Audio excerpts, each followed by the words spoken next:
दोस्तों, आज हम बात करेंगे महाप्रतापी रावण का। रावण ने इन 4 स्त्रियों पर बुरी नजर रखा था। आइए हम जानते हैं कौन ऐसा 4 स्त्री था जिसपे कि रावण बुरी नजर रखा था। रावण नाम का इस दुनिया में कभी दूसरा नहीं हुआ है और ना ही होगा। राजाधिराज लंकापति महाराज रावण को दशानन भी कहते हैं। ऐसा कौन 4 स्त्री था जिस पे बुरी नजर उसने रखा था। सबसे पहले बात करते हैं रंभा से दुराचारी व्यवहार। वाल्मीकि रामायण के अनुसार विश्व विजय करने के लिए जब रावण स्वर्गलोक पहुंचा तो उसे वहां रंभा नाम की अप्सरा दिखाई दी। कामातुर होकर उसने रंभा को पकड़ लिया।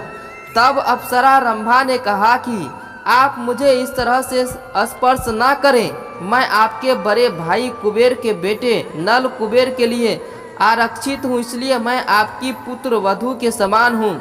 लेकिन रावण ने उसकी बात नहीं मानी और रंभा से दुराचार किया। यह बात जब नल कुबेर को पता चली तो उसने रावण को साफ दिया कि आज के बाद रावण बिना किसी स्त्री की इच्छा के उसको स्पर्श नहीं कर पाएगा। यदि करेगा तो उसका मस्तक 100 टुकड़ों में बंट जाएगा।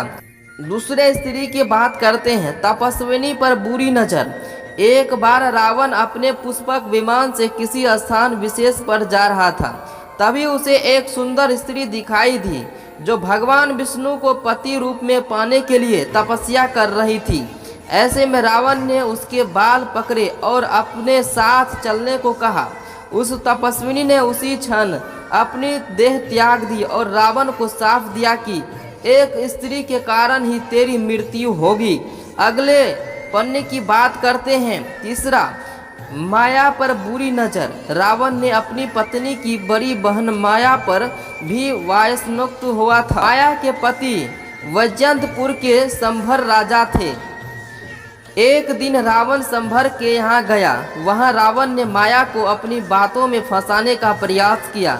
इस बात का पता लगते ही संभर ने रावण को बंदी बना लिया। उसी समय संभर पर राजा दशरथ ने आक्रमण कर दिया। इस युद्ध में संभर की मृत्यु हो गई।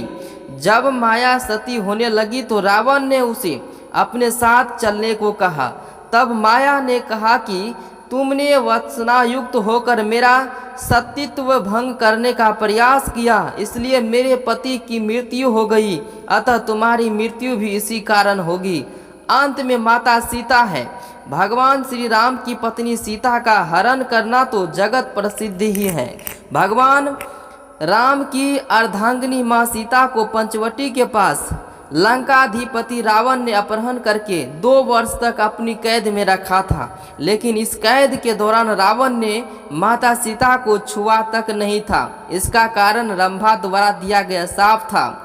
रावण जब सीता के पास विवाह प्रस्ताव लेकर गया तो माता ने घास के एक टुकड़े को अपने रावण के बीच रखा और कहा, हे रावण, सूरज और किरण की तरह राम सीता अभिन्न हैं। राम व लक्ष्मण की अनुपस्थिति में मेरा अपहरण कर तुमने अपनी कायरता का परिचय और राक्षस जाति के विनाश को आमंत्रण दिया है। तुम्हारे को श्री राम जी के शरण में जाना इस विनाश से बचने का एकमात्र उपाय है, अन्यथा लंका का विनाश निश्चित है। इसी कारण से लंका का विनाश हुआ और सोने की लंका जल गई। तो कमेंट में आप लिख सकते हैं जय श्री राम।